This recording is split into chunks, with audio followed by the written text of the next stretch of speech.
shunchaki jim muborak bo'lsin desam, bunga javobgarlik bormi degan savollar kelib tushadi. Aslida javobgarlik bo'lish uchun o'zini talablari bor. Ko'pchilik bilib bilmasdan har xil narsani yuboradi. Mana juma muborak degan rasmni tagida silka bo'ladi. Mana ko'pchilik ko'rmaydi, e'tibor bermaydi. Shundan jo'natib yuboradi. Silkaning ichida har xil taqiqlangan mazmundagi narsalar bo'lishi mumkin. Ya'ni u taqiqlangan mazmun nashida bo'lishi mumkin yoki bo'lmasa taqiqlangan mazmundagi diniy biron bir material bo'lishi mumkin. Agar shunaqa holat bo'lgan bo'lsa, u javobgar bo'lib qoladi. Men bilmay qolgan bo'lsa ham. Sababiki har bitta inson unga kelgan ma'lumotni oldin ko'rib chiqib, tahlil qilib, keyin yuborish kerak bo'ladi. Diniy mazmundagi materialmi, diniy mazmundagi biron bir narsami yoki video bo'lsin yoki bo'lmasa qanaqadir boshqa yozilgan qo'yincha SMS bo'lsin, uni tushunmagandan keyin buni tarqatish kerak emas.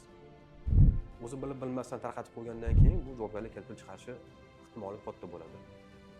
Hammamizga ma'lumki, Jinoyat kodeksining 144-prim 1 moddasi bor, ya'ni taqiqlangan diniy materiallarni tarqatish. Bu moddaga qamoq jazosi ham bor. Shu sababli kelgan har bir diniy narsani tavsiya qilib tarqatmaslikka. Mana hozirgi vaqtda diniy ulamolar ham bu mavzuda ko'p gapirishyaptiki, senga diniy mazmundagi biron bir narsa keldimi, tarqatma.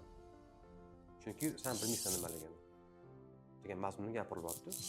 Shu sababli ham tavsiya qilinadi tarqatmaslikka.